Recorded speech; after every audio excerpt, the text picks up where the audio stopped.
والله ما طلعت شمس ولا غربت إلا وأنت في قلبي.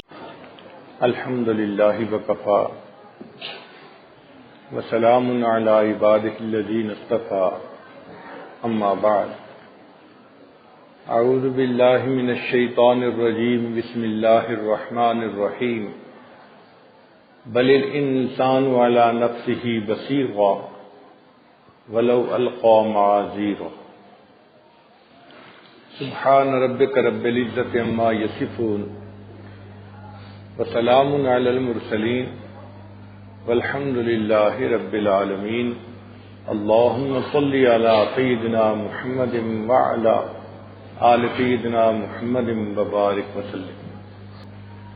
جس طرح درخت کو اپنے پھل وزنی معلوم نہیں ہوتے، انسان کو بھی اپنے گناہ وزنی معلوم نہیں ہوتے. اپنی اچھائیوں کو تو وہ بڑا سمجھتا ہے اور اپنے گناہوں کو چھوٹا سمجھتا ہے.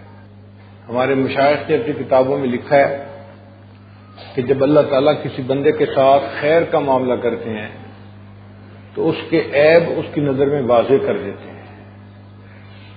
اور جب اللہ تعالیٰ کسی بندے سے ناراض ہوتے ہیں اس کے عیب اس کی نظروں سے پوشیدہ کر دیتے ہیں، اسے اپنے اندر کوئی عیب ہی نظر نہیں آتا. ہمیں ایک مرتبہ زندگی میں تجربہ ہوا، ایک انجینئر صاحب تھے جن کی زندگی بہت ہی فسق فجور والی تھی. نماز نہیں پڑھتے تھے، چہرے پہ سنت بھی نہیں تھی، موویز دیکھنا، گانے سننا یہ ان کا روز کا معمول تھا. غیر محرم سے نظر کا پرہیز زندگی میں تھا ہی نہیں. غیبت کرنا ان کے نزدیک کوئی جرم نہیں تھا. ایسی عامیانہ سی زندگی تھی. ایک مرتبہ مجھے ان کے ساتھ کسی جگہ بیٹھنے کا موقع ملا.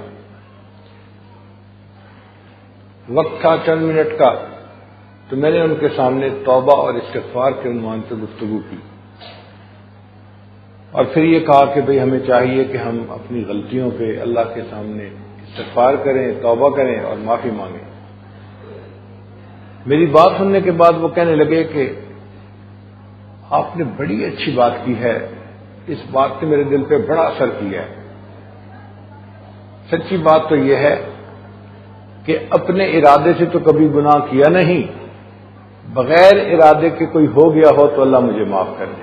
اب اس کی یہ بات سن کے نا یقین جانو میں حیران ہو گیا. یا اللہ، ایسی زندگی ہے اور پھر بندہ کہتا ہے کہ میں نے اپنے ارادے سے تو کبھی گناہ کیا نہیں، بن ارادے کے ہو گیا ہو تو اللہ مجھے معاف کر دے. انسان واقعی اندھا ہو جاتا ہے، بہرا بن جاتا ہے. اپنے ہاتھ اس کے کام کرتے ہیں، اس کی آنکھ نہیں دیکھتی. اپنی زبان سے الفاظ نکلتے ہیں، اس کے کان نہیں سنتے، وہ اندھا بہرا ہوتا ہے. چنانچہ کتنی مرتبہ ایسا ہوا، ایک بندہ بات کر رہا تھا، اس نے کوئی نامناسب لفظ بولا. اس کو کہا کہ بھئی دیکھو آپ ایک دیندار شخص ہیں، آپ کی زبان سے یہ الفاظ اچھے نہیں لگتے. کہتے جی میں نے تو نہیں کہا. بھئی ابھی تو آپ نے بات کرتے ہوئے یہ لفظ بولا ہے. تو یوں لگتا ہے کہ انسان ایسا اندھا اور بہرا بن جاتا ہے، اسے اپنی بات کا خود نہیں پتہ چلتا، اور یہ اللہ تعالیٰ کی ناراضگی کی علامت ہوتی ہے. اللہ تعالیٰ اس بندے سے ناراض ہیں، اسے اپنے گناہ ہی نظر نہیں آتے. جب گناہ ہی نظر نہیں آئیں گے تو وہ توبہ کیسے کرے گا، محروم رہے گا. اور جب اللہ تعالیٰ کسی بندے سے خوش ہوتے ہیں، اس کی غلطیوں کو اس کی نظر میں واضح کر دیتے ہیں. اس کو ایک آگ لگ جاتی ہے کہ مجھ سے کیا کچھ غلطی ہو چکی، وہ توبہ کیے بغیر رہ نہیں سکتا. چنانچہ انسان اپنے عیبوں کو کیسے پہچانے، آج کی گفتگو کا یہ عنوان ہے کہ ہم اپنے عیبوں کو کیسے پہچان سکتے ہیں. اس کے 4 طریقے ہیں. پہلا طریقہ کہ انسان کسی اللہ والے کے ہاتھ میں اپنا ہاتھ دے دے. اگر ایک آدمی اندھا ہے، راستہ نظر نہیں آتا، تو اس کے لیے حل یہ ہے کہ کسی بینا کے ہاتھ میں اپنے ہاتھ پکڑا دے. بینا اس کو منزل پہ پہنچا دے گا. جائے استاد خالص استاد کی جگہ خالی ہوتی ہے، تو بندہ عالم ہو یا نہ ہو، کسی نہ کسی اللہ والے کے ہاتھ میں اپنا ہاتھ دے دے تو اس سے اس کی اصلاح آسان ہو جاتی ہے۔ بعض اوقات شیطان ذہن میں ایک وسوسہ ڈالتا ہے، ہم اپنی اصلاح خود کر سکتے ہیں، ہم علم والے ہیں۔ انسان اپنی اصلاح خود نہیں کر سکتا، اس کو اپنی غلطیاں نظر ہی نہیں آتی۔ اور اس کی دلیل کیا ہے؟ ایک طالب علم جب امتحان دینے کے لیے بیٹھتا ہے تو وہ اپنی نظر میں پیپر کو بالکل ٹھیک ٹھیک حل کرتا ہے۔ اگر اس کو پتا ہو کہ میں غلطی کر رہا ہوں تو وہ کیوں کرے گا غلطی؟ وہ تو فرسٹ آنے کی خواہش رکھتا ہے، وہ تو پاس ہونے کی تمنا کرتا ہے، تو کیوں غلطی لکھے گا؟ اپنی نظر میں پورے پیپر میں بالکل ٹھیک ٹھیک جواب لکھتا ہے، اور جب وہی پیپر استاد کے ہاتھ میں جاتا ہے تو استاد اس کو کاٹ کے اس کے نمبر کم کر دیتا ہے اور شاگرد فیل ہو جاتا ہے، اور پھر وہ ایکسپٹ کرتا ہے کہ ہاں استاد نے مجھے فیل کیا، واقعی اس نے ٹھیک کیا۔ خود لکھتے ہوئے نہیں پتا چلا، جب استاد نے چیک کیا تو اس نے بتایا کہ یہ جواب ٹھیک ہے اور یہ جواب غلط ہے۔ اسی طرح انسان کے اپنے اعمال کا حال ہے کہ خود پتہ نہیں چلتا، شیخ بتاتا ہے کہ تمہارے اس عمل میں ریا ہے، تمہارا اس علم سے تکبر ہے جو ہے ظاہر ہوتا ہے، تمہاری یہ بات تمہاری اس بیماری کی علامت ہے۔ تو یہ سب باتیں شیخ بتاتا ہے، جس سے انسان کے لیے پھر اپنی اصلاح کرنا آسان ہو جاتا ہے۔ دنیا میں کوئی بڑی چیمپئن ٹیم ہوتی ہے نا، جو پوری دنیا کی چیمپئن بنتی ہے، فٹ بال کی ہو یا کرکٹ کی ہو، ان کا بھی کوچ ہوتا ہے۔ بھائی اس ٹیم کا ایک ایک پلیئر فٹ بال کھیلنا جانتا ہے، اس کو قوانین کا پتہ ہے کہ کیا کرنا ہے کیا نہیں کرنا۔ ان کو کوچ کی کیا ضرورت ہے؟ نہیں جی، ان کو بھی کوچ کی ضرورت ہے۔ اگر اتنے بہترین کھلاڑیوں کو بھی استاد کی ضرورت ہے تو ایک آدمی کو اپنی زندگی میں اپنی اصلاح کے لیے استاد کی کیوں ضرورت نہیں ہے؟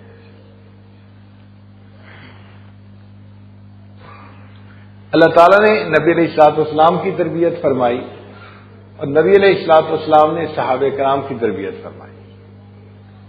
قرآن مجید آپ پڑھیں تو آپ کو کئی جگہ پر لما کا لفظ نظر آئے گا۔ لما کا مطلب ہوتا ہے کیوں، اور کیوں جب کہی جاتی ہے تو پوچھنا مقصود ہوتا ہے کہ ایسے کیوں ہوا۔ تو اللہ تعالیٰ نے نبی علیہ الصلوۃ والسلام سے بعض باتوں میں لما کے ساتھ خطاب کیا، اور اسی لفظ کے ساتھ مومنین سے بھی خطاب کیا، مگر فرق ہے کہ جب نبی علیہ الصلوۃ والسلام سے خطاب کیا تو یہ پہلے مغفرت کی خوشخبری دے دی یا خطاب کے ساتھ مغفرت کی خوشخبری دے دی؟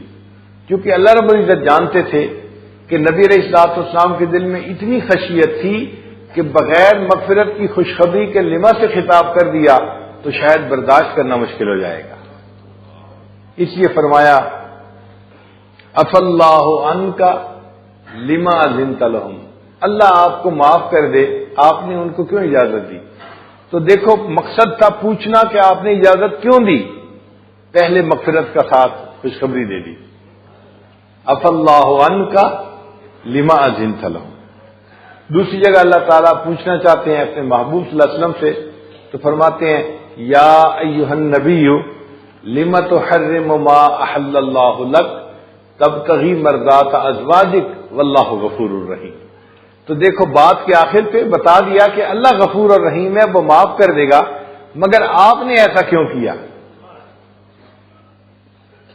اور یہی لما کا لفظ اللہ تعالیٰ نے عام مومنین سے مخاطب ہو کے فرمایا، وہاں مغفرت کا وعدہ نہیں، صرف یہ کہا کہ جو بات کو سن کے اپنی اصلاح کر لے گا ہم مغفرت کر دیں گے، اگر نہیں کرے گا تو ہم اس کو سزا دیں گے۔ یا ایھا الذین آمنوا، اے ایمان والو، لم تقولون ما لا تفعلون، تم وہ بات کیوں کہتے ہو جو تم کرتے نہیں؟ کبر مقتا عند اللہ ان تقولوا ما لا تفعلون۔ دیکھو یہاں مغفرت کی خوشخبری کوئی نہیں ہے، صرف پوچھا ہے، اور بڑے شاہانہ انداز سے پوچھا ہے۔ بتانا مقصد تھا کہ تم ایسا کیوں کرتے ہو، اب سیدھے ہو جاؤ، سیدھے ہو جاؤ گے تو بخشش ہو جائے گی، نہیں ہو جاؤ گے تو پھر تمہیں جوتے لگ جائیں گے۔ تو صحابہ کرام کی تربیت نبی اسلام نے فرمائی، اور یہ تربیت ہر بندے کو ضروری ہوتی ہے۔ اس لیے اللہ تعالیٰ قرآن میں فرماتے ہیں یا ایھا الذین آمنوا اتقوا اللہ وکونوا مع الصادقین، اے ایمان والو اللہ سے ڈرو اور سچوں کے ساتھ رہو، اللہ والوں کے ساتھ رہو۔ ان کے ساتھ رہنے سے تربیت ہونا آسان ہوتی ہے، وہ انسان کو انسان بناتے ہیں، انسان کو تربیت دیتے ہیں اور ایک جانور کو صحیح معنوں میں اچھا انسان بنا دیتے ہیں۔ جب بندہ ان کے پاس آتا ہے تو بالکل جانوروں والا حال ہوتا ہے، اور چند دن کی صحبت سے اس کے اخلاق بدل جاتے ہیں، عادات بدل جاتی ہیں، اور وہ ایک اچھے اخلاق والا انسان بن جایا کرتا ہے۔ مولانا روم رحمۃ اللہ علیہ فرماتے ہیں قال راب گزار مرد حال شو، اپنے آپ کو کہتے ہیں کہ تو کسی مرد حال کے سامنے اپنے کال کو ڈال دے۔ قال راب گزار مرد حال شو، پیش مرد کامل پامال شو، اور کسی مرد کامل کے سامنے اپنے آپ کو پامال کر دے۔ صد کتاب و صد ورق در نار کن، جان و دل را جانب دلدار کن، 100 کتابوں اور 100 ورقوں کو بے شک تو آگ میں ڈال دے، اپنے دل اپنی جان کو اپنے رب کے حوالے کر دے۔ تو انسان اپنے دل کو اللہ کے حوالے کر دے، اس کی اصلاح تب ہوتی ہے۔ اگر کوئی شعیب آئے میسر، شبانی سے کلیمی 2 قدم ہے۔ موسیٰ علیہ السلام بکریاں چراتے تھے، وہ کہتے ہیں کہ بکریاں چرانے سے کلیم بننا یہ 2 قدم کا فاصلہ ہے۔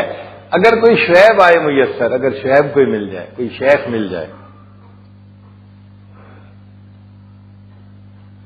مولانا روم رحمۃ اللہ ایک جگہ فرماتے ہیں مولوی ہرگز نہ شد مولائے روم، مولوی ہرگز نہ شد مولائے روم، تا غلام شمس تبریز ہی نہ شد، جب تک شمس تبریز کا غلام نہیں بنے اس وقت تک مولوی روم جو تھا وہ مولائے روم نہ بن سکا۔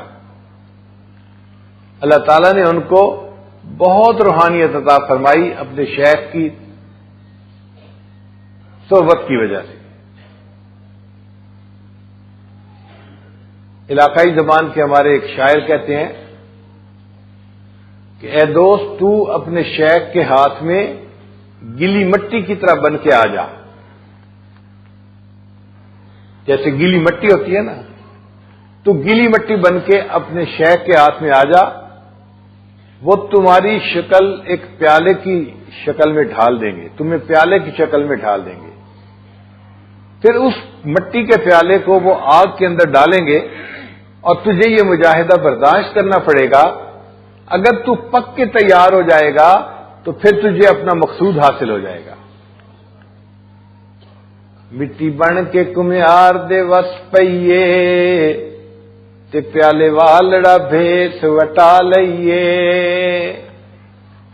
مٹی بن کے کمیار دے وس پئیے، تے پیالے والڑا بھیس وٹا لئیے، جے قسمت نال پک کے توڑ چڑھیے، تے مزہ یار دے لباں دا پا لئیے۔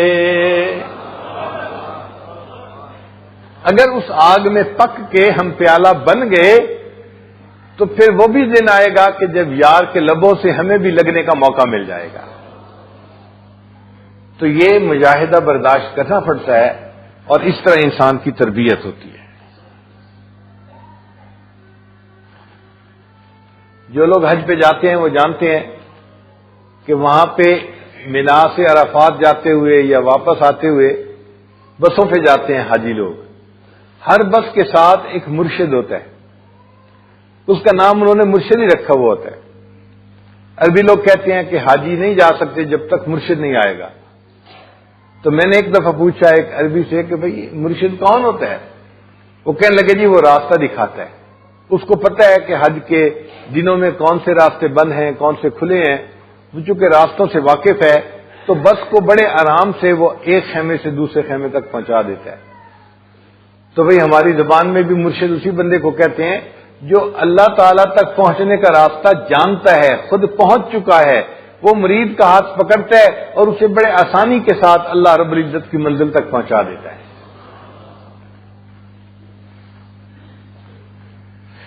تو پہلا طریقہ جس سے انسان کو اپنے عیبوں کا پتہ چلتا ہے وہ ہے شیخ کی صحبت میں رہنا، کسی کو اپنا مرشد بنا لینا، زیر تربیت ان کے رہنا تاکہ انسان کی اصلاح ہو سکے. بایزید بستامی رحمۃ اللہ کا ایک مرید تھا، وہ خواب میں روزانہ جنت کی سیر کرتا، ڈیلی وہ رات جنت کی سیر کرتا.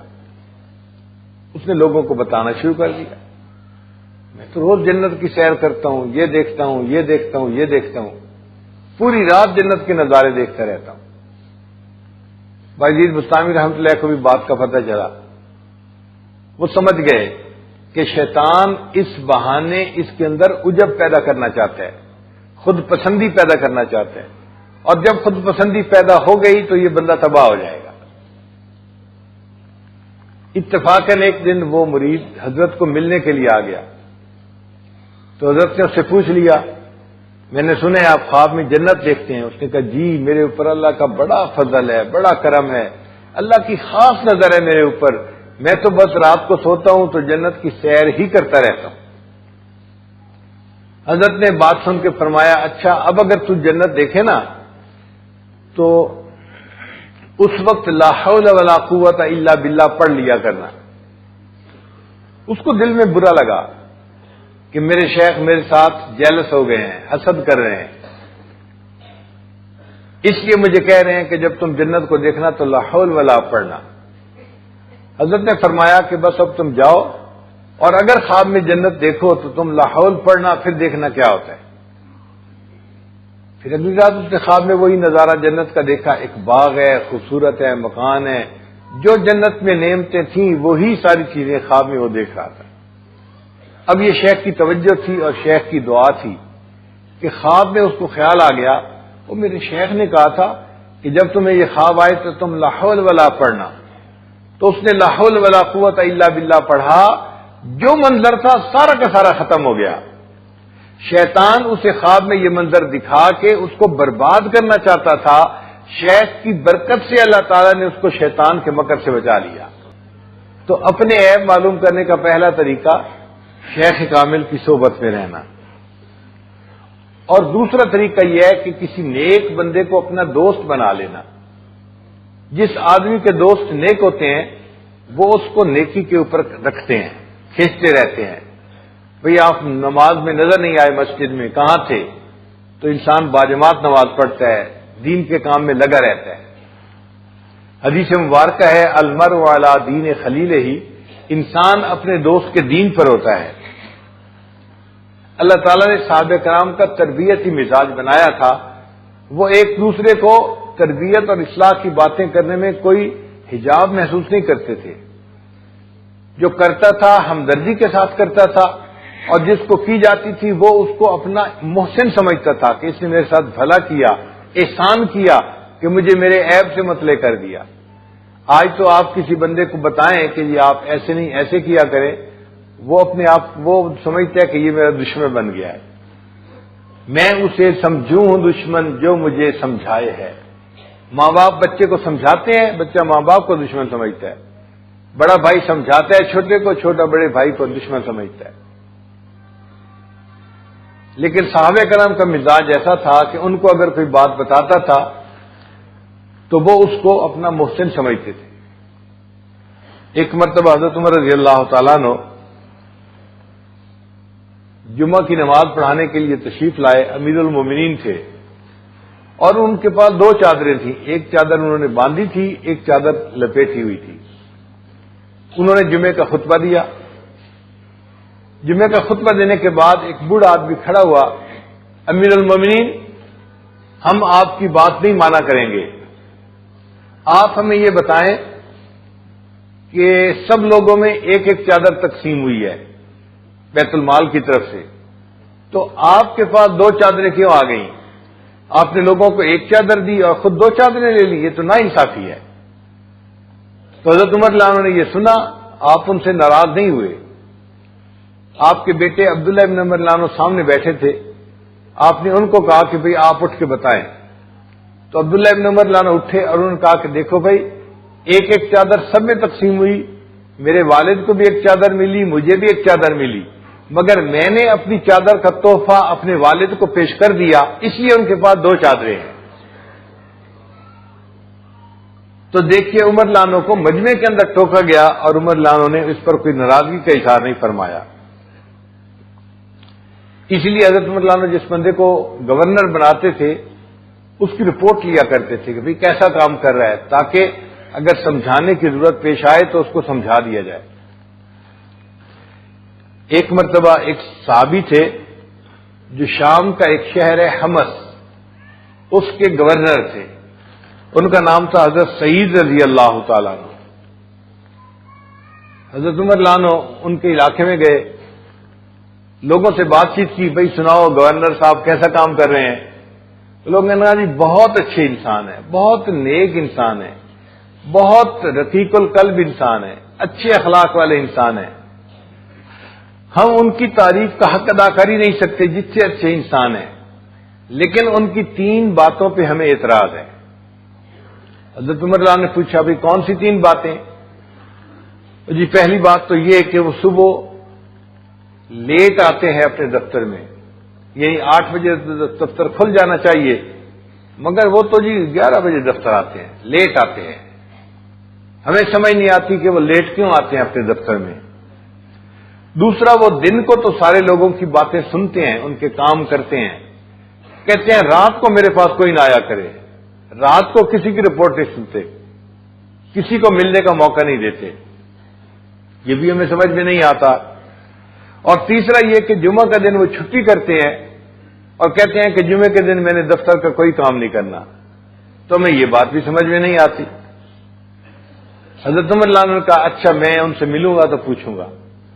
حضرت عمر رضی اللہ عنہ کی ملاقات ہوئی تو امیر المومنین نے پوچھا کہ آپ کے اندر یہ 3 باتیں کیوں ہیں؟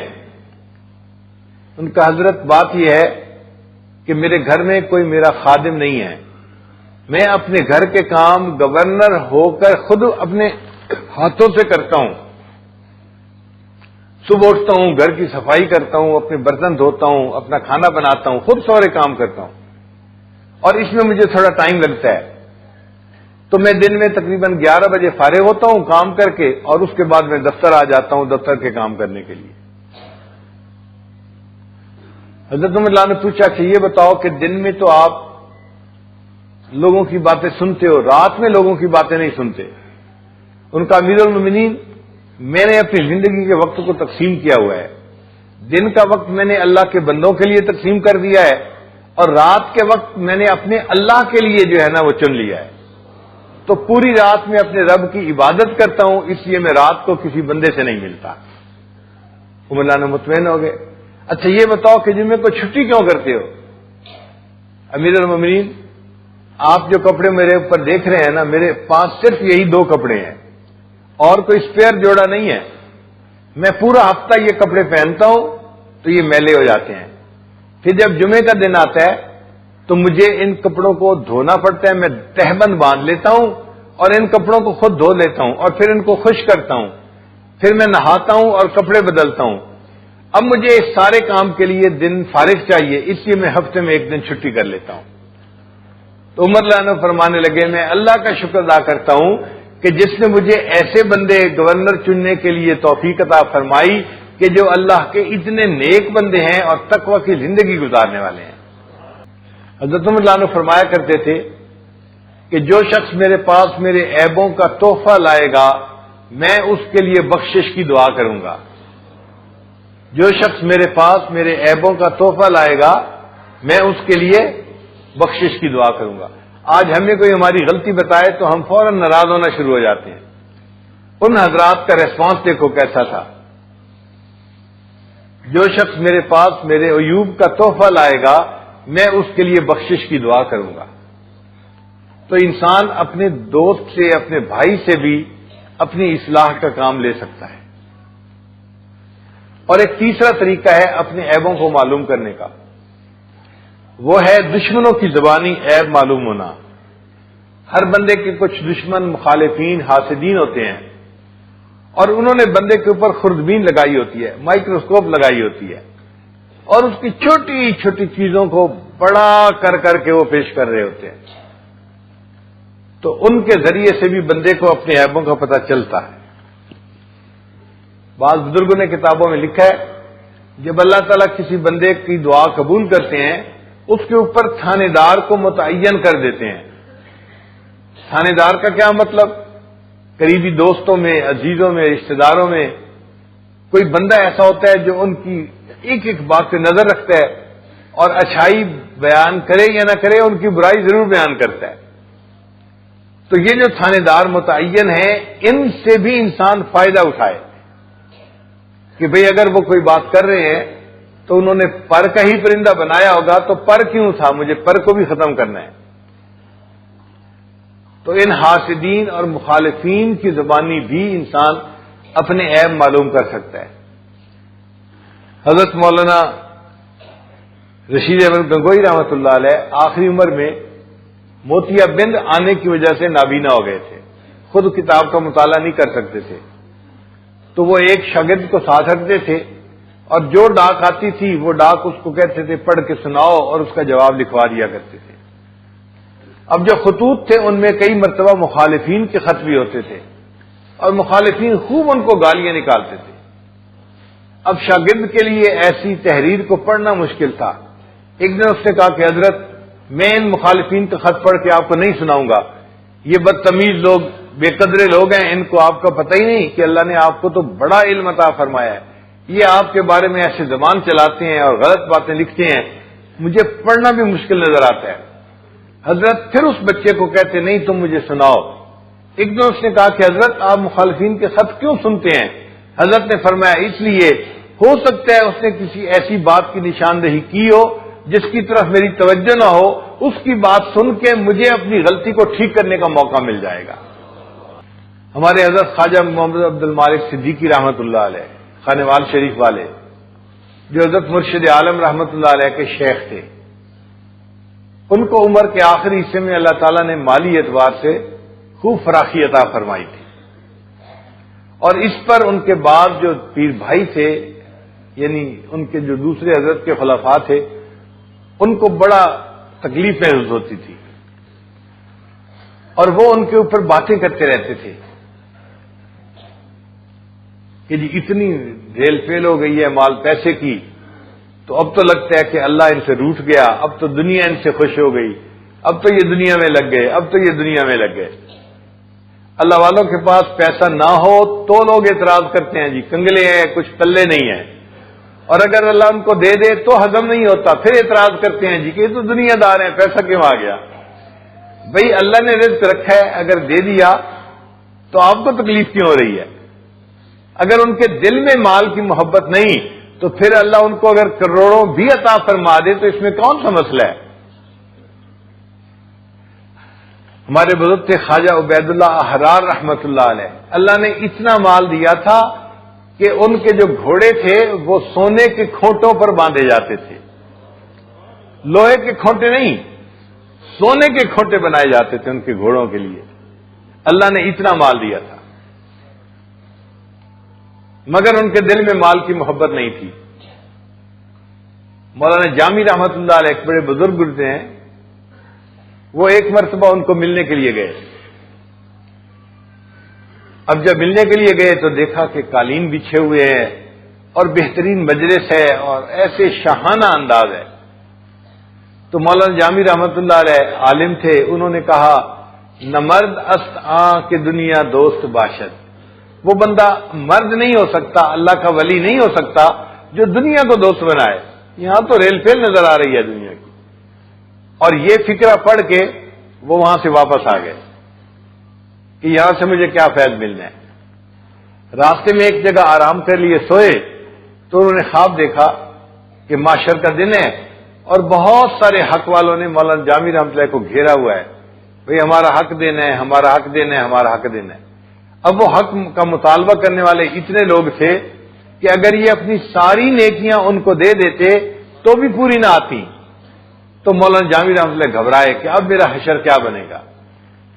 اب اس پریشانی کے عالم میں پسینہ پسینہ انہوں نے دیکھا کہ خواجہ عبید اللہ احرار جو تھے ایک گھوڑے کے اوپر سوار آ رہے ہیں اور ان کے پیچھے بڑی مخلوق ہے جو ان کے ساتھ ساتھ آ رہی ہے. جب قریب آئے تو خواجہ عبید اللہ احرار رحمۃ اللہ کھڑے ہو گئے. بھائی اس بندے کو آپ لوگ کیوں تنگ کر رہے ہیں؟ کہا جی ہمارا حق دینا ہے، ہم اپنے حق کا مطالبہ کر رہے ہیں. تو خواجہ عبید اللہ رحمۃ اللہ نے اپنے ایک خادم سے کہا بھائی جتنی نیکیاں یہ مانگتے ہیں ان کو میرے نام اعمال سے دے دو تاکہ یہ ان کی جان چھوڑ دیں. اب نیکیاں مل گئیں اور مولانا کی جان چھوٹ گئی، آنکھ کھل گئی. تو مولانا نے خواب کی تعبیر یہ لی کہ نہیں ہیں اللہ والے اور مجھے ان سے فائدہ ملے گا، مجھے ان کو جا کے ملنا چاہیے. دوبارہ پھر واپس آئے اور اب آئے تو صرف دور سے دیکھ کے واپس نہیں گئے، آگے آئے اور حضرت کو آ کے مصافحہ کیا. جب مصافحہ کیا تو اللہ والوں کو اللہ تعالیٰ نے بصیرت دی ہوتی ہے، انہوں نے بھی پہچان لیا. انہوں نے پوچھا مولانا جب پہلی مرتبہ آئے تھے تو کیا فکرہ بول کے گئے تھے؟ جب پہلی مرتبہ آئے تھے تو کیا فکرہ بول کے گئے تھے؟ نہیں حضرت نہیں حضرت. میں نہیں مجھے بتاؤ. تو بتانا پڑا کہ حضرت میں نے فکرہ یہ بولا تھا نہ مرد است آں کہ دنیا دوست دارد. وہ بندہ مرد نہیں ہو سکتا، ولی کامل نہیں ہو سکتا جو دنیا کو اپنا دوست بنائے. تو حضرت نے فکرے کے جو ہے نا شعر مکمل کر دیا. فرمایا اگر دارد برائے دوست دارد، اگر دنیا بندے کے پاس ہو تو اللہ کے لیے ہو، اپنے نفس کی وجہ سے نہ ہو. تو پھر مولانا جامی رحمۃ اللہ نے ان سے بیعت کر لی اور پھر اللہ نے ان کے علم کے فیض کو خوب پہنچایا. آپ دیکھتے ہی ہیں آج لوگ شرح جامی پڑھتے ہیں. تو حضرت خواجہ عبد المالک صدیقی رحمۃ اللہ کا بھی معاملہ ایسا ہی تھا کہ آخری عمر میں اللہ تعالیٰ نے ان کے لیے فتح الباب کر دیا تھا، برکات کھول دی تھی. تو خوب مال پیسہ تھا، ہر چیز اللہ نے سہولت کی، آسانی کی، ان کو عطا فرمائی تھی. بڑا گھر بنایا انہوں نے، مہمان نوازی ہوتی تھی اور مہمانوں کو خوب کھانا پینا ملتا تھا اور آسائش نظر آتی تھی ہر طرف. تو اس پر ان کے جو بھائی تھے پیر بھائی باز خلفاء، وہ بڑی تنقید کرتے تھے. اور جی دنیا کی ریل فیل ہے، اب تو لگتا ہے اللہ ناراض ہو گیا ہے اور دنیا ان سے خوش ہو گئی ہے، اب تو جی دنیا میں لگ گئے ہیں. اس قسم کی باتیں کرتے تھے. ایک آدمی تھا وہ کسی شہر میں رہتا تھا، ملتان شہر میں. تو وہ حضرت صدیقی رحمۃ اللہ کو ملنے کے لیے آیا. اس نے دل میں سوچا کہ مسجد کے امام صاحب جو ہیں وہ حضرت کے پیر بھائی ہیں اور وہ بھی اپنے شیخ کے خلیفہ ہیں جیسے حضرت خلیفہ ہیں، تو میں ان کو بتا دوں کہ میں حضرت کو ملنے جا رہا ہوں. تو اس نے مسجد کے امام صاحب کو بتا دیا کہ جی میں خواجہ عبد المالک صدیقی رحمۃ اللہ کو ملنے کے لیے جا رہا ہوں. تو انہوں نے کہا کہ اچھا اپنے پیر کو میری طرف سے یہ کہہ دینا کہ دنیا اور آخرت دو بہنیں ہیں، ایک سے جب نکاح ہوتا ہے تو دوسری حرام ہو جاتی ہے. دنیا اور آخرت دو بہنیں ہیں، ایک سے بندہ نکاح کر لیتا ہے تو دوسری حرام ہو جاتی ہے. مقصد یہ کہ جو آخرت سے نکاح کر لیتا ہے تو دنیا حرام ہو جاتی ہے اور جو دنیا سے نکاح کر لیتا ہے تو آخرت حرام ہو جاتی ہے. اب آپ پر جو دنیا کی ریل پیل آ گئی تو لگتا یہ ہے کہ آخرت آپ کے اوپر حرام ہو گئی. یہ اندر وہ میسج دینا چاہتے تھے. اب وہ سادہ بندہ گیا اور اس نے جا کے حضرت سے ملاقات کی اور یہ بھی بتا دیا کہ حضرت میں آتے ہوئے فلاں بندے کو مل کے آیا تھا اور انہوں نے آپ کے لیے ایک میسج دیا ہے. حضرت نے فرمایا کیا میسج دیا ہے؟ حضرت انہوں نے کہا ہے کہ دنیا اور آخرت دو بہنیں ہیں، ایک سے نکاح ہوتا ہے تو دوسری حرام ہو جاتی ہے. اب یہ بات سن کے حضرت کے دل پر چوٹ لگی. عام آدمی اعتراض کرے تو برداشت ہو جاتا ہے، ایک واقف ہو، عالم ہو اور وہ پھر اگر اس کی بات کر دے تو دل پہ چوٹ پڑتی ہے. تو حضرت بڑے غمزدہ ہو گئے اور آپ نے سر جھکا لیا. جب آپ نے سر جھکایا تو آنکھوں میں آنسو ٹپ ٹپ گرنے لگے. آنسو گرتا دیکھ کے اس بندے کو دل میں افسوس ہوا، میں یہ واقعہ نہ ہی سناتا تو اچھا تھا، نہ ہی پیغام پہنچاتا تو اچھا تھا، میں نے اپنے شیخ کو کیوں پریشان کیا، کیوں ان کو تکلیف پہنچائی. حضرت تھوڑی دیر روتے رہے، پھر حضرت نے اپنے آنسوؤں پہ کنٹرول کیا اور سر اٹھایا اور فرمایا الحمدللہ ایسے لوگ ابھی بھی دنیا میں موجود ہیں جن کو ہماری اصلاح کی فکر لگی ہوئی ہے۔ الحمدللہ ایسے لوگ ابھی بھی دنیا میں موجود ہیں جن کو ہماری اصلاح کی فکر لگی ہوئی ہے۔ حالانکہ وہ آگے سے 100 باتیں کر سکتے تھے، یہ کون آئے، میں نے ان کے گھر سے نہیں لیا، مجھے اللہ نے دیا ہے، ان کو کیوں جو ہے نا وہ جلن ہوتی ہے، یہ حاسد ہیں، یہ فلاں ہیں، کیا کیا باتیں ہو سکتی تھیں۔ حضرت نے کوئی بات نہیں کی، ان کی جلی کٹی بات سن کے اتنا کہا کہ الحمدللہ ایسے لوگ ابھی بھی دنیا میں موجود ہیں جن کو ہماری اصلاح کی فکر لگی ہوئی ہے اور وہ ہمارے لیے اصلاح کے پیغام بھیجتے رہتے ہیں۔ تو دشمنوں کی زبانی، حاسدوں کی زبانی بھی انسان اپنی اصلاح کا معاملہ کر سکتا ہے۔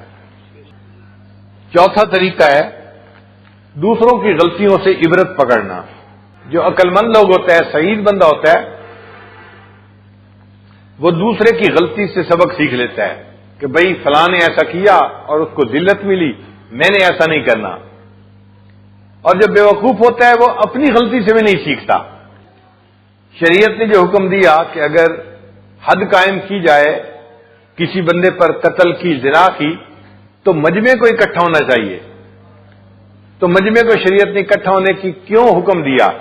اس لیے کہ دیکھنے والے عبرت پکڑیں، اس بندے نے یہ گناہ کیا تھا، اس کو یہ ذلت ملی، تو بھئی میں نے یہ گناہ نہیں کرنا۔ تو عبرت پکڑنے کے لیے شریعت نے ایسا کہا۔ نبی علیہ السلام نے ارشاد فرمایا، حدیث مبارک ہے، الدنیا جیفتن، کہ دنیا ایک مردار کی مانند ہے، وطالبها کلاب، اور اس کا جو طلبگار ہے دنیا کا، اس کی مثال کتے کی مانند ہے۔ انسان حدیث پاک پڑھتے حیران ہو جاتا ہے کہ ایک دنیا دار بندے کو کتے کے ساتھ مثال کیوں دی؟ دیکھیے، مردار کو کوا بھی نوچتا ہے، کتا بھی کھاتا ہے، مگر دونوں میں فرق ہوتا ہے۔ کوا جو ہے نا وہ دوسروں سے عبرت پکڑتا ہے، اگر کسی جگہ آپ ایک کوا مار دیں تو دوسرا کوا قریب ہی نہیں پھٹکے گا اس جگہ کے، مگر کتا عبرت نہیں پکڑتا۔ ایک کتا جہاں مرتا ہے کوئی چیز کھاتے ہوئے، دوسرا کتا پھر وہیں پہنچ جاتا ہے۔ اس لیے اللہ تعالیٰ نے دنیا دار بندے کو کتے کی مثال دی ہے۔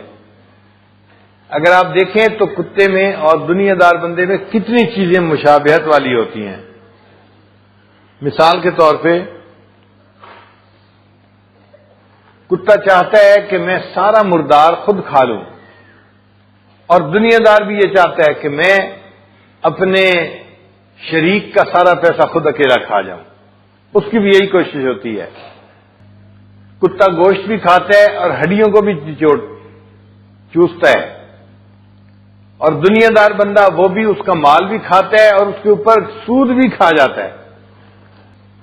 پھر کتے کے اندر ایک بات دیکھی ہے کہ یہ کسی مردار کو اگر دن میں کھاتا ہے تو رات کو وہاں سے جاتا نہیں، پہرا دیتا ہے کہ کوئی اور آ کے نہ کھائے، دوسرے کو نہیں کھانے دیتا۔ اور دنیا دار بندے کا بھی یہی حال ہے، وہ اگر کسی کا پیسہ کھاتا ہے تو خود کھاتا ہے، دوسرے بندے کو اس کا پیسہ نہیں کھانے دیتا۔ تو مشابہت بہت ہے آپس میں۔ اس لیے محدثین نے لکھا کہ نبی علیہ السلام نے دنیا دار بندے کی مثال کتے کے ساتھ دی ہے۔ پھر جس طرح کتا مردار تو کھاتا ہے، اس کا پیٹ نہیں بھرتا، دنیا دار بندہ دوسرے کا مال کھاتا ہے، اس کا پیٹ نہیں بھرتا، اور اس کے دل میں لگی رہتی ہے۔ ہمارے بڑے دیوار پہ لکھی بات سے عبرت پکڑ لیا کرتے تھے۔ لقمان حکیم سے کسی نے پوچھا کہ آپ اتنے دانا کیسے بنے؟ آپ کو جو دانائی ملی، جس کا تذکرہ قرآن مجید میں اللہ نے کیا ہے، اتنی تو دانائی تھی نا ان کے اندر، تو ان سے کسی نے پوچھا جی کہ آپ کو یہ دانائی کیسے ملی؟ انہوں نے جواب دیا، میں نے ہمیشہ دوسروں کی غلطیوں سے سبق سیکھا، فلاں بندے نے یہ کام کیا، غلطی ہوئی، میں نے آج کے بعد یہ غلطی نہیں کرنی۔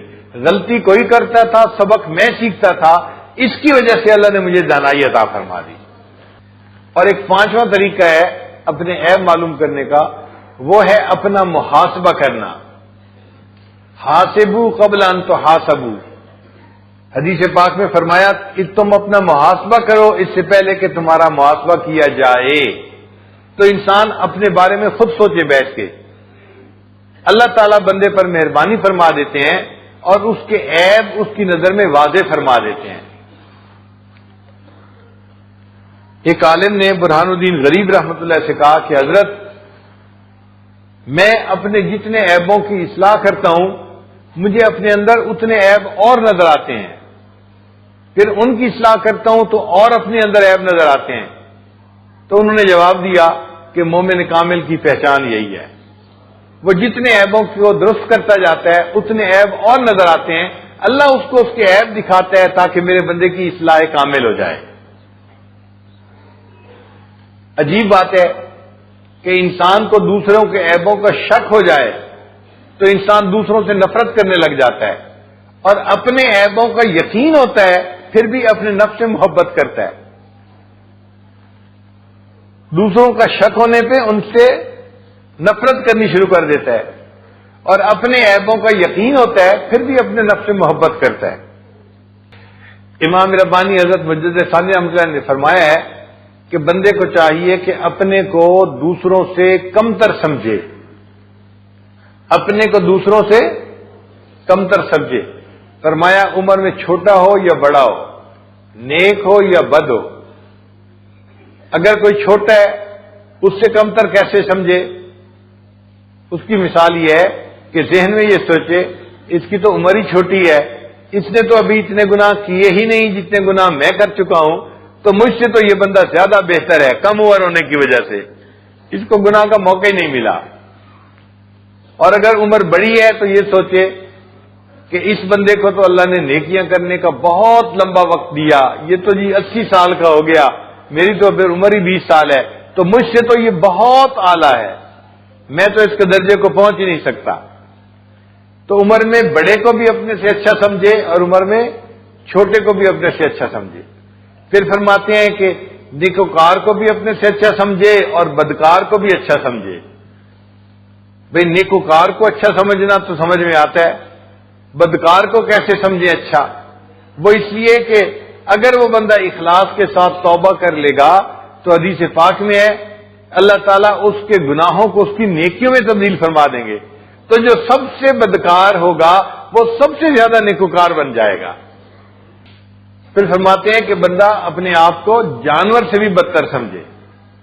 اب اس بات کو ہضم کرنا ذرا مشکل ہے. جی ہم اشرف المخلوقات ہیں، انسان ہیں، تو جانور سے تو ہم بہتر ہیں نا. واقعی بات تو ایسی سمجھ میں آتی ہے، لیکن اللہ والے کہتے ہیں کہ نہیں، تم جانور کی زندگی کو دیکھو، وہ تم سے زیادہ صفات رکھتا ہے، تمہارے اندر اتنی صفات نہیں، وہ تم سے زیادہ بہتر ہے. علماء نے لکھا ہے کہ کتے کے اندر 10 صفات ایسی ہیں، اگر ان میں سے ایک صفت انسان کے اندر آ جائے، اس ایک صفت کی وجہ سے بندہ اللہ کا ولی بن جائے. اور کتے میں 10 صفات ایسی ہوتی ہیں. مثلا کتا ساری زندگی گھر نہیں بناتا، زہد ہوتا ہے اس کے اندر، اور انسان گھر بنا کے رہتا ہے. پھر کتا ساری زندگی اپنے مالک کا در نہیں چھوڑتا، اور انسان کو تھوڑی سی پریشانی آتی ہے، سب سے پہلے جو در چھوٹتا ہے وہ مسجد ہوتی ہے، مسجد آنا بند کر دیتا ہے. بھئی آج کل آپ مسجد میں نظر نہیں آتے، وہ جی کچھ کاروباری پریشانی ہے، دعا کرو ٹھیک ہو جائے پھر میں آ جاؤں گا. کیا مطلب کہ پریشانی آئی تو سب سے پہلے ہم نے خدا کا در چھوڑا. گھر جاتے ہیں، رشتہ داروں کے گھر جاتے ہیں، سارے کام کرتے ہیں، بس مسجد جانا بند کر دیا. تو پھر اس لحاظ سے تو کتا ہم سے بہتر ہوا نا جو اپنے مالک کا در نہیں چھوڑتا. اچھا کسی شاعر نے بڑے عجیب اشعار لکھے ہیں، وہ فرماتے ہیں راتی جاگیں تے شیخ سڈاویں، راتی جاگن کتے تیتھوں اتے، راتی جاگیں تے شیخ سڈاویں، راتی جاگن کتے تیتھوں اتے، رکھا سکھا ٹکڑا کھا کے دن جا رکھاں وچ ستے تیتھوں اتے. رات ساری رات جاگتا ہے کتا، اور دن میں اس کے لیے کوئی بستر نہیں ہوتا، بلکہ کسی درخت کے نیچے کسی دیوار کے ساتھ ایک لگا کے یہ ایسے زمین پہ لیٹ کے سو جاتا ہے. رکھا سکھا ٹکڑا کھا کے دنے جا رکھاں وچ ستے تیتھوں اتے در مالک دا مول نہ چھوڑن باویں مارے 100 جتے تیتھوں اتے اٹھ بلیا تو یار منا لے نہیں تے بازی لے گئے کتے تیتھوں اتے. بلے شاہ کتا ایک مالک کے گھر سے ٹکڑا کھاتا ہے روٹی کا اور ساری رات جاگ کے اس کے گھر کا پہرا دیتا ہے. تو اتنی نعمتیں کھاتا ہے اور رات کو تجھے آخری وقت میں تہجد کی 4 رکعت پڑھنے کی توفیق نہیں ہوتی تو کتے تو اس سے زیادہ بازی لے گئے. کتابوں میں ایک واقعہ لکھا ہے, جاپان میں ایک پروفیسر تھا, اس نے کتا پالا ہوا تھا. تو وہ صبح جب جاتا تھا اپنے کالج میں تو ٹرین پہ سوار ہو کے وہ کالج جاتا تھا, تو کتا اس کے ساتھ ساتھ ٹرین کے اسٹیشن تک جاتا تھا. پھر جب چھٹی کا وقت ہوتا اور وہ ٹرین سے آتا تو کتا اسٹیشن پہ جا کے اس کا انتظار کرتا تھا اور اپنے مالک کو لے کے اپنے گھر آتا تھا. تو صبح سکول چھوڑنے کے لیے بھی وہ ساتھ جاتا تھا اور شام کو واپس آتے ہوئے بھی ساتھ لے کے آتا تھا. اللہ کی شان دیکھیں کہ ایک مرتبہ وہ پروفیسر سکول گیا اور وہاں پہ کوئی ایکسیڈنٹ ہوا اور پروفیسر کی موت واقع ہو گئی. کتے کو تو نہیں پتا تھا موت واقع ہو گئی. کتا روزانہ اپنے وقت پہ اسٹیشن پہ جاتا تھا اپنے مالک کا انتظار کرنے کے لیے. 9 سال کتا اپنے اسٹیشن پہ اس مالک کے انتظار کے لیے جاتا رہا, 9 سال تک, کہ میرا مالک آئے گا اور میں اسے لے کے گھر آؤں گا. اور اگلے دن صبح کے وقت جاتا کہ شاید میرا مالک اس وقت آئے. وہ صبح بھی جاتا تھا, شام بھی جاتا تھا. تو کتا اپنے مالک کا زیادہ وفادار ہے جس نے 9 سال اپنے مالک کا انتظار کیا. یہ وفاداری انسان کے اندر نہیں ہے. انسان پلنگوں پہ سوتا ہے, رات کی ڈیوٹی کر کے آئے, گھر میں کرفیو لگا ہوتا ہے, کوئی بچے کی آواز نہ نکلے اور بیوی مصیبت میں پڑی ہوتی ہے, بچوں کی منتیں کر رہی ہوتی ہے, خدا کے واسطے شور نہ مچاؤ, ہسبینڈ میرا اٹھ گیا تو مصیبت آ جائے گی. ہم کہتے ہیں جی ہم ڈیوٹی کر کے آئے ہیں, ہمیں ڈسٹربنس نہیں چاہیے, ہمیں شور نہیں چاہیے, ہمیں نرم بستر چاہیے, ہم ڈیوٹی کر کے آئے ہیں. کتا بھی تو ساری رات جاگتا ہے, وہ بھی تو ڈیوٹی کرتا ہے, صبح اس کے لیے بستر نہیں ہوتا, وہ زمین کے اوپر لیٹ کے اپنی نیند پوری کر لیتا ہے, نہ تکیہ ہوتا ہے نہ لحاف ہوتا ہے. اور ہمارے لیے دسترخوان کے اوپر کتنی نعمتیں ہوتی ہیں, پراٹھے بھی ہوتے ہیں, انڈے بھی ہوتے ہیں, چنے بھی ہوتے ہیں, فلاں بھی ہوتے ہیں, مشروبات ہوتے ہیں. اور کتا جو ہے وہی خشک روٹی کھا لیتا ہے اور خشک روٹی کھانے کے پیچھے ساری رات جاگ کے اپنے مالک کے گھر کا پہرا دیتا ہے. تو اس میں زیادہ وفاداری ہے, زیادہ خدمت ہے, مالک کے اندر وہ خدمت نہیں ہے. تو اس لحاظ سے اگر ہم دیکھیں تو وہ اپنے مالک کا زیادہ وفادار ہے, ہم اپنے مالک کے اتنے وفادار نہیں ہیں. تو اس لحاظ سے تو وہ جانور ہم سے زیادہ بہتر ہوا. اچھا آپ گھوڑے کو دیکھ لیں کہ گھوڑا اپنے مالک کا کتنا وفادار ہوتا ہے. ایک آدمی نے تانگے کے لیے گھوڑا پالا ہوا ہے. اب وہ اس گھوڑے کو تانگے میں باندھ دیتا ہے تو گھوڑا سارا دن بھاگتا ہے, گرمی کا دن ہو یا سردی کا, پورا دن بھاگتے بھاگتے گزار دیتا ہے. اب چھٹی کا وقت تھا اور اس بندے نے گھوڑے کو گھر لانا تھا. این جب یہ واپس آنے کی نیت کر رہا تھا نا تو سواریاں آ گئیں, او جی ہمیں دیر ہو گئی ہے اور آپ نے ہمیں ریلوے اسٹیشن پہنچانا ہے, ہم آپ کو 5 روپے زیادہ دے دیں گے. تو مالک تیار ہو جاتا ہے, حالانکہ گھوڑا پورا دن کی مزدوری کر چکا, لیکن مالک اس سے ایکسٹرا مزدوری لینے کے لیے تیار ہو جاتا ہے. گھوڑا انکار نہیں کرتا کہ جی میرا تو دفتر کا ٹائم ختم ہو چکا, میں تو اب گھر جاؤں گا. گھوڑا پھر اس کو سواریوں کو لے کے اسٹیشن کی طرف بھاگنا شروع کر دیتا ہے. اب مالک چاہتا ہے کہ گھوڑا جلدی پہنچائے, ٹائم تھوڑا رہ گیا ٹرین کا, تو اس کو چھانٹے مار ہے. گھوڑا بھاگ بھی رہا ہے, بھوکا ہے, پیاسا ہے, تھکا ہوا ہے, ایکسٹرا ڈیوٹی دے رہا ہے, اور اس پر مالک اس کو چھانٹے مار رہا ہے.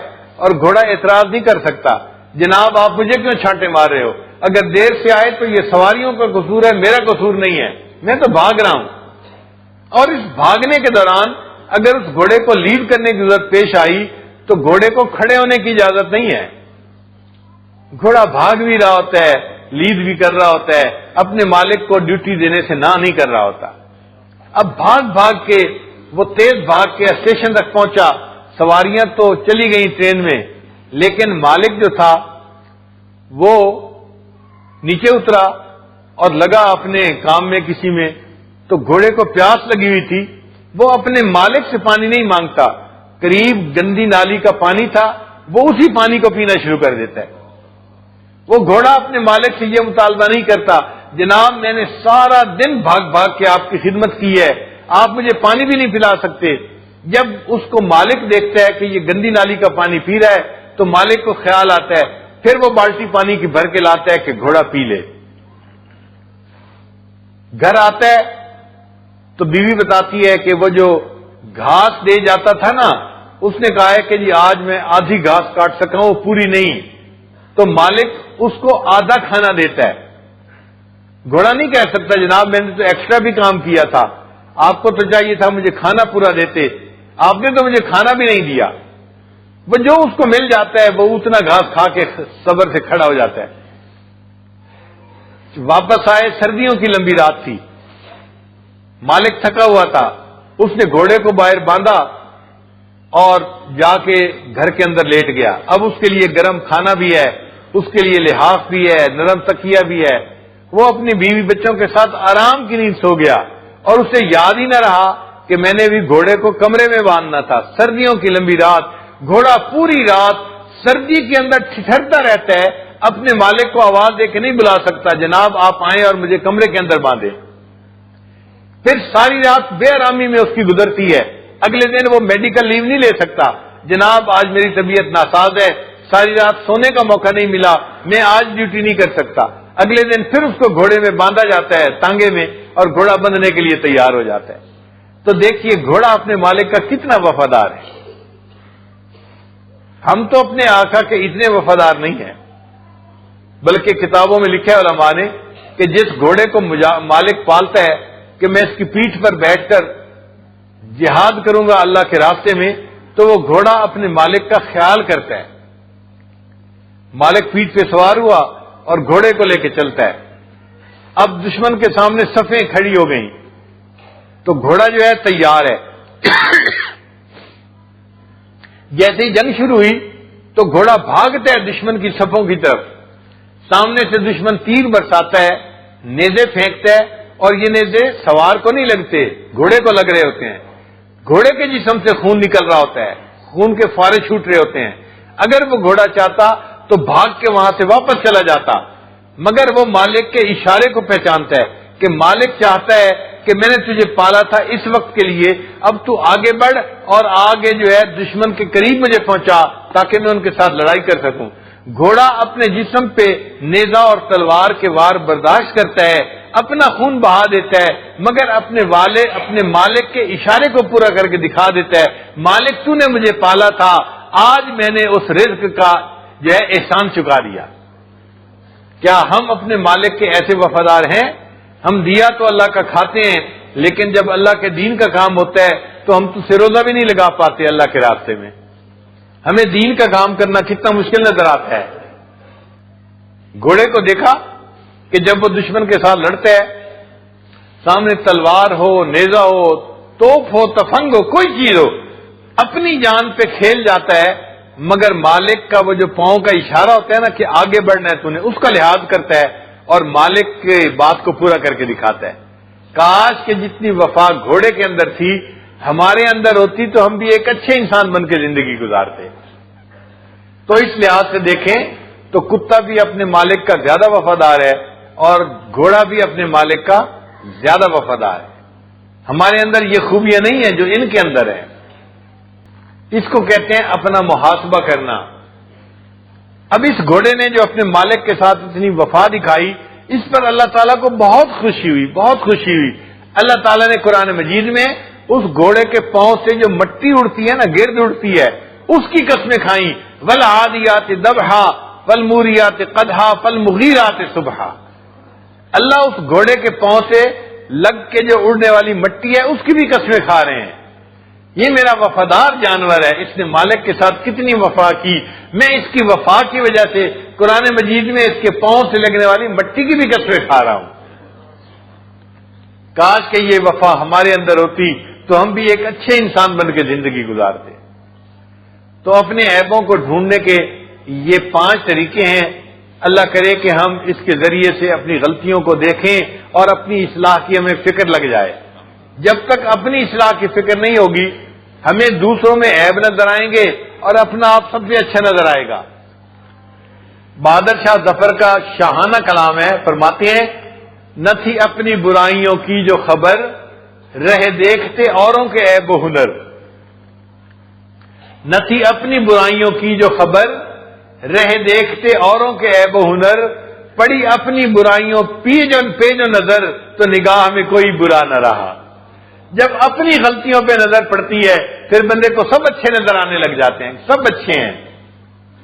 اللہ کرے کہ ہماری بھی یہ کیفیت ہو جائے, ہم سب کو اچھا سمجھیں اور اپنی غلطیوں کی اصلاح کی کوشش میں لگ جائیں. وآخر دعوانا ان الحمد للہ رب العالمین. وآخر دعوانا ان الحمد للہ رب العالمین. وآخر دعوانا ان الحمد للہ رب العالمین. وآخر دعوانا ان الحمد للہ رب العالمین.